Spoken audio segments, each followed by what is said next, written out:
Hey guys, my name's Crystal Kenny, and I'm in love with creating. All things artistic and imagination involved. I'm an American girl who chased her creative dreams all the way to Paris, France, making a living using photography. This podcast takes you inside the stories of all the artsy folks I've met along the way and gives you that extra push to discover your creative gifts. The desire to create is deeply inside each and every one of us, and I give you the tools and inspiration to find a new way of living a more creative life. This is La Vie Creative, the podcast.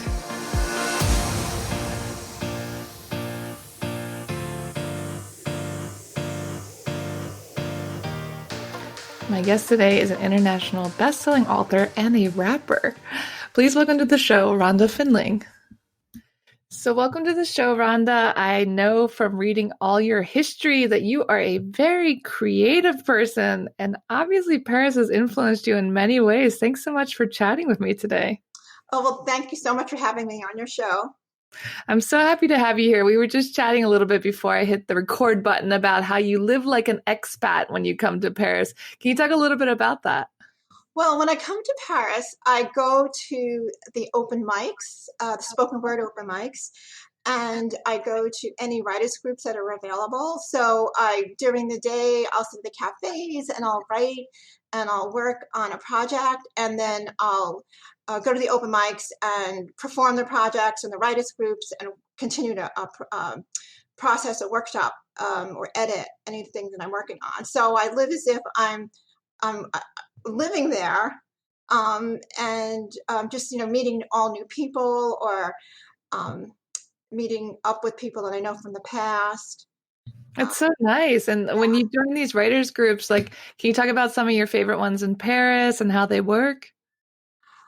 I used to go to one of the ones that helped me a lot there was a group that was meeting at Shakespeare and Company, and I know that there was a lot of change that happened to the group. So I went to the original one, and then I went to the one that was just about to be thrown out of there. Oh no. Not thrown out, but and actually the group that writes group before it was they were told they couldn't meet there anymore.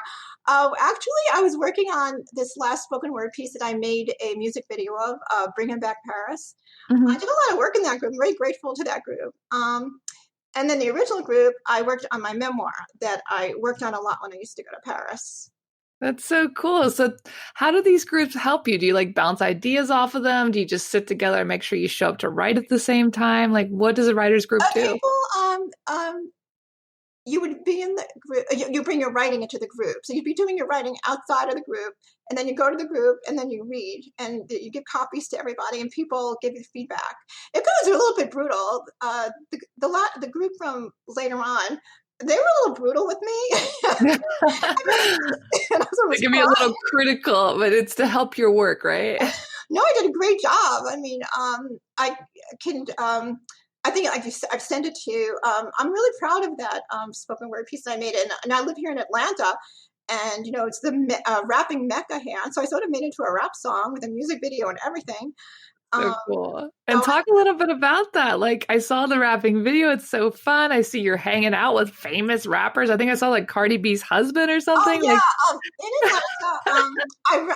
I also am very into karaoke, which I haven't found karaoke in Paris yet. Maybe it's because last time I went, it wasn't as popular, but I'm very into karaoke here in the US. And I started doing Bodak Yellow. And because to me, it's almost a little bit like a spoken word piece, and it's very when I do Bodak Yellow, I get a lot of attention because the last thing they expect when they see me is to do Bodak Yellow. And so I always get a lot of attention. And so I had it memorized, and I actually made a music video of it. And I ran into Offset, who's Cardi B's husband, on the way to a dental appointment. What? And I was actually in a sort of down mood because I was like, oh God, I was during the quarantine, and I have to say, I didn't look so great. And I was let me just go to the dentist and come right back, and then go quarantine. And of course, that's when things like that happen. And he listened to me doing Bodak Yellow, and then I started doing it, and he started doing it with me, and then we both started singing Bodak Yellow, and then my brother was there, and he took a video of it, and Offset was very generous, and I tweeted it out, and Offset retweeted it, and it went viral. Oh, So that's so fun. So how did you become like this writer, spoken word woman to rapping? Like what inspired you it's to rap? actually because after I was going to spoken word in Paris, I started going into spoken word in New York City. And in New York City, a lot of the younger people are coming into the spoken word were rappers. Uh-huh. And I'm really not that into rap, to be really honest with you. But I would listen to them, rapping. I would just like listen and like, because in the audience and I have to listen. And then I write pop psych self-help books. Mhm. And this was many years ago. This is around 2009, I guess. I really wanted to promote one of my books. And I thought, what a great way to, I don't know, a friend of mine from the spoken word, who's actually older than me, she's not one of the young rappers, but she was just a great spoken word artist. She was helping me figure out how to write this rap song of my book, Don't Text That Man. And so I don't know from listening to these young rappers and going to spoken word in Manhattan, I don't know what happened. I wrote this rap song, and it's very funny. People just get a kick out of it, and they see me rap. And then so there was that one, and then also later on, I mean years later, I was on an internet show. And I was the cougar therapist on the show. And so part of the storyline about my being on the show, since I was a cougar, was only as a storyline, not for real. Yeah. I wrote a rap song, and that was sort of like a story where we would have guys come on and they would have to audition to be in my cougar rap video. It wasn't for real. It was just like comedy. And these young guys were coming on and they were, dancing and stripping and all this Magic Mike dancing. And I actually eventually really wrote the cougar rap video. And later on, I wasn't on the show anymore. I'd go to open mics and I would do it, the cougar rap, and I would just get a lot of attention and people thought it was funny. I've actually done it at stand-up comedy open mics. Wow. And I always get an applause.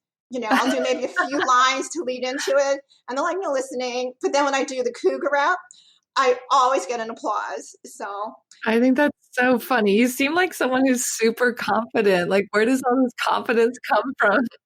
well, I do. I seriously do have a performance acting background from many, many years ago. So I think it's always there, like never went away. So I just think maybe it's coming out more as I get older. Yeah, because I think that's something a lot of artists and creatives struggle with is like sharing their work, people being critical of it, even showing up, which doesn't seem like a problem for you. No, it's I do have that exhibitionistic part of or performer part of my personality. When you like attention and people paying attention, so So it comes with it. yeah. And I've actually done the last time I was in Paris for that month. I was doing the cougar rap. Everybody into that scene who was going to the open mics knew me at that point. I mean, for that 1 month. I don't mean before that. I went to every open mic I go when I did the cougar rap. They were like, "Oh God, it's her again." The cougar girl. And I was like, "What are them? I went to I can't remember which one it was, but they send a thing around for money, and they actually waited till while I was on doing the cougar rap when they started sending the thing around for money." Oh, that's so fun. So you made some money for your rapping too. It wasn't for me though. It was for the club. I can't remember the name of which one it was. Oh, that's so fun. It just sounds like you're living your best life. And I want to come back to your book. So your recent book, Don't Call That Man, A Survival Guide to Letting Go. It's been translated into 8 languages. And a lot of your books are based around dating and commitment. Does this have anything to do with French men or men in general? Like I'm wondering. I started writing those books way before I started going to Paris. So it's not connected at all to Paris. Actually, my creativity when I go to Paris is really not about those books. I think, Paris affects me more in terms of writing for these spoken word pieces, for my memoir. And I think that the pop psychology, the self-help really, it's just a sort of a separate kind of place where it's coming from other than when I go to Paris. Yeah, people are always talking about a certain energy here. Yes. Do you feel that way? There's some kind of creative energy. Yeah, in fact, I was in a class, an online class, had to do with famous American writers or something. And I was talking about that. We were talking about the great writers, like they became alcoholics. When somebody said, oh, they're afraid to really get into his writing because they're afraid of becoming an alcoholic. And I said, when I go to Paris, I get so inspired by I'm in Paris, and I'm sitting at a cafe and the bells from the Notre Dame, this is before the fire, they're going off, and the coffee in Paris is stronger, I think, the European coffee than in the US. So between the caffeine from the coffee and the bells and seeing all these exciting people and the cafes, and there's something about Paris really inspires my creativity to just know. And I mean, I can't even explain it to people. It's just like I'm high on drugs or something. You could say Paris is your muse. It is. And I really, really love going up and down the Seine River. I know this sounds so cliche or touristy, but those little boats that go up and down the Seine River. Mm-hmm. I especially love the one where you hear Edith Piaf singing. I think they're super fun. I always tell everyone to do them. Every time I have visitors, I always take the boat. I've shot several weddings on those boats. Like, it's fun. It's a different way to see the city. Exactly. And I also love going to, and I've had written in this situation, there was this, I don't know if it's there anymore, but in the area where Shakespeare and Company is, there is some very touristy little restaurants, and there was one where there's different singers every night and a piano player, and the different singers sing Edith Piaf songs. Oh, that's so fun. And I love going there and hearing the different Edith Piaf singers and the pianist. It's so great. And it just inspires me. Yeah, it transports you back in time. Yeah, I don't know. I think I'm reincarnated, and I think that I used to live in Paris in another life. I mean, really, Yeah. there I don't know, maybe I was like a writer, like in the 1920s. I love all of our dreams. The Lost Generation. It was such a fascinating time. I think we'd all like to live with them, like just hang out and write and be in the Lost Generation. Yeah. And so maybe like when I'm there, I'm like remembering something like, oh, I feel so at home. I do feel when I'm there, I feel really happy and I feel very at home. When I wake up in the morning, I feel like I'm supposed to be here. Yeah, I think it has an effect on a lot of people and so many creatives before us, so many people were inspired here and created amazing art and writing and just from being here. So just like you said, I can't explain it either, but I like to explore the idea of like, what is going on here? By the way, I think that it was your apartment, but did I see there was a picture from your apartment? It was on Facebook and you could see the Eiffel Tower. Yeah, that's the view from my kitchen. We're up in Montmartre, up on the hill, like right next to Place de Tête, like the Painter Square. So we climb like 1,000 steps every day and you get this amazing view. I can't even imagine having that view every day. I just be like mesmerized. Yeah, the view's incredible. Like sometimes it's funny because I can only see the Eiffel Tower from the kitchen sink. So I just stand there and like drink my coffee and like in front of the sink and like hang out because it's so nice. I really can't wait for the whole pandemic thing to be over and it to be a safer place. I really, really want to come back. I know. I'm so ready for the borders to open and tourism. It's just such a weird time. But I think like you were saying, we're all just kind of exploring other things to keep ourselves busy. Yeah. And I'm having a really hard time working on anything really creative right now. And I was saying in that class that I was referring to that I haven't been really working on anything creative. And I was thinking that, I could, because I'm not going to any cafes here, but when the cafes start opening, like I want to go out to a cafe and pretend I'm in Paris. That's a great idea. Look for a French style one. Yeah, just like I'll order a cafe creme, but I'll order a croissant. I went to a place that had good cafe cremes, but they didn't have any croissants. Oh, it's a French place, I think. I said, how can you be a French place and have croissants? But, and I'll just use my imagination. I love it. We'll get there. It's going to open. I can feel it coming. But I want to talk a little bit more about you writing your memoir. What was some of the hardest parts of writing memoir? Are you getting a publisher? Are you self-publishing? Like, walk us through the process. Well, I was working on it. I just started working on it in Paris. That's why I even started going. And I started going to Paris in 2005. And I started working on it then. And then I started going to the open mics in New York City. That's how I ended up, starting with that rap thing.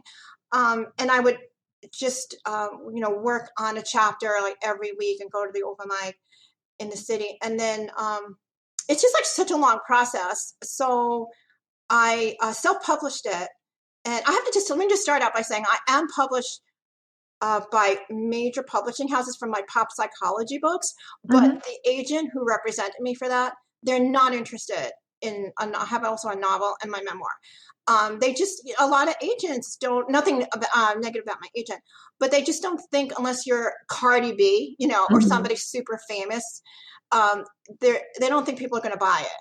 Yeah. Or maybe if you graduated from a great MFA program, have a lot of connections or something like that.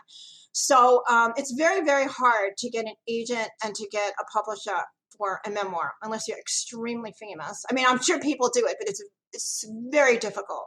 Yeah. So I did self-publish it, and I don't know what happened, but I can't remember now, but I made a decision to work on it some more. And so I took it down, I unpublished it, and I did another round of working on it. And I had different editors. So it's not just I would work on it, but I would hire people that I would know from maybe a writing class or something, and I would have them edited. So it's been edited like 3 times. Wow. And so and actually I tried one last time, even right before the pandemic. I redid it again and I had it edited. And I was going to go through the process of trying to find an agent for it or a publisher. And it was just too challenging. And my mom had just passed away, and right before she passed away, I made a decision. I just wanted published. I just wanted, because it is about my family and what happened when my parents got a divorce and my father sort of left, and we were very financially impoverished, my mother and myself, and how we survived. And I think it's a really good story about a family, a father-daughter story, a mother-daughter story, a sibling story. It's a really great story. So I wanted it out there before she had passed away. And so I did publish it. But, so many things have come up since then that I never really made a big effort to find an agent or publisher again. So it's just out there now. But I would say when I was I loved working on it, especially towards the end when it's really done and you're just really making it the best it can be. Yeah. It's sort of, I guess also because I was going through my mom's passing away, and she was very sick. So it was a way for me almost like magically to be back being a child or a teenager, re-experiencing it, and sort of mourning and grieving of my, childhood, the loss of it. Because as we get older, we get farther and farther away from our childhood. It was almost like a therapeutic experience. So yeah, I feel like memoir is very therapeutic. Yeah. It's like sitting down and writing it all. And I'm curious because you explore so many different outlets. I mean, you do writing, you teach, you like theater, you host your own show. So as someone who's so creative, do you think it's ever a problem to pursue so many different creative outlets at the same time? Or do you think they kind of work together? Well, to be really honest, I think that I rotate them because I'm always trying to see if any of them could really make it in terms of big success. I think that every artist I don't care what they say, everybody wants to really monetize their work. You don't write unless you want to be read. You don't make a video unless you want it to be seen. And some artists will say, oh no, they don't care as long. And I just think they're in denial or they're just lying. I just think all artists want to become famous. They want the whole world to, see or read their work. So I think I rotate them, trying to see if any of them could ever, become very successful. For instance, the pop psychology books, I have had success in that in different ways. So I earned money in different ways from those books. But the actual artistic books, the memoir, the novel, or even my the videos or the rap, they're all just, they're out there, and I loved making them, but it would be nice for one of them to monetize. Yeah. So I think that the answer to that is I rotate them. So I'll get into one thing for a while. Let's say when the thing happened with Offset, I had a lot of attention. People were recognizing me, in the supermarket, crazy. building. People were treating me like they all thought maybe I'm somehow, you know, like I have Thanksgiving dinner with Cardi B and Offset. So they like, both and I was like a queen or something, you know. Oh, So it's that so was fun. funny. But yeah, so I did try to take advantage of that in terms of I did have like, oh, bringing back Paris. That's when I went to the studio because it really is cool when you go to a recording studio in Atlanta. They're Hmm. very, you know, like popular here, and there's a lot of it's sort of exciting. So I recorded it, and you know, I made the video. So I got really into that for a while, and then nothing really big came from that. So then I moved over, like maybe to another project, you know, and then I do that for a while. I'm just keep moving around. Yeah, but it's fun because you're just having fun doing things you enjoy. That's true. What was there was actually I have a I had an internet show. I told you I was on an internet show where I was the cougar therapist. Then I had my own internet show, and I made a short documentary of that. It was like a web series kind of thing, and I did enter into some film festivals as a 15-minute short doc, and actually got some laurels, not from Sundance or anything, but you know, like sort of smaller festivals. And now recent, so I sort of like that, sort of like in the, you know, forgot about that for a while, but now I'm thinking of making it into a like a smaller version, an even more refined, more artistic version of that. So I'm Hmm. thinking of moving, like you're saying about how I could move from one thing to the other. Now I'm thinking of moving back into that, you know. Yeah, it's like whatever you're feeling in that moment. And like one in case one of them could hit it. Like one in case that is the one. Because you know, as artists, you're always refining your work. Like how many times did I refine the memoir? So this is like a visual piece, but if I refine that, one in case that's the one that makes it into Sundance. Like that's it's almost like you're like betting, you're hedging your bets or having different stocks. You know, which is the one that's gonna like that's gonna make it, you know. Yeah, I absolutely agree because it's kind of like, you're throwing stuff at the wall and seeing what Yes, sticks. exactly. We're Exactly. all trying different things constantly. And I know a lot of artists that are doing multiple things. And you're right, we would love to make money doing our passions. I mean, who wouldn't? So we just have to kind of play around and see what works. I get that. I do the same thing. And what's the best advice that you've been given? That I've been given. Uh-huh. Let's see. Actually, it's so funny you said that. I just was on like a sort of a seminar thing from a Jungian analyst, and she was describing something to do with I can't explain like love or something, and I was just telling her about the video, um, the you know the thing I just told you, the short doc that I want to even cut it down more. And she explained to me about the heroine's journey or the hero's journey, that in every hero's journey, um, there has to be a sacrifice. So there has to be some pain involved. Hmm. So that maybe we can apply that to all these projects. You know, like maybe every project is a hero's journey or a heroine's journey. You know, and if it doesn't make it or become like super famous, that you have to just sort of accept that, and that's part of the journey. You know. Yeah. Yeah, that's definitely true. And you have to, what is it? They say, kill your darlings. Yeah, exactly. You know, so just think, I guess, think of all these things as journeys, and I don't know, like this. You know, when you feel like you're done with the journey, just move over to the next journey. Exactly. I mean, I think that's what life is all about, just being in the moment and doing what you enjoy. Yeah, I do think so. And what advice do you have for other people who are looking for their creative gifts? Maybe they feel like they're not good at anything. Like, what would you say to them to help them? Well, you know, that's a big deterrent is self-criticism. When you have it's called like the self-saboteur, um, to really try not to be hard on yourself. When I started writing, the first thing I started writing back, oh my, a zillion years ago, it was this little writer's class. We're talking about like the 1980s. And I remember, and it was like an adult education thing. And she said, every day, write for like 15 minutes. That's how I Mhm. wrote my first big piece in the novel that I wrote. I started writing 15 minutes a day. And I just think to take like, just like small, like, what do they say? You can't eat an elephant. I know that whole expression about it's one bite at a time to eat an elephant or something. So I think you should not be self-critical, and you should every day try to do a little something that you think is creative, that you really want to do. Be able to express yourself creatively every day in some way. Mm. Just even like 15 minutes to half an hour. And you just see it just gets more and more. It just starts to accumulate. Why do you think creativity is important? Like, why do you think we need to do it? Creativity. Mm-hmm. Well, I think we need to express ourselves. I think it's good to create art.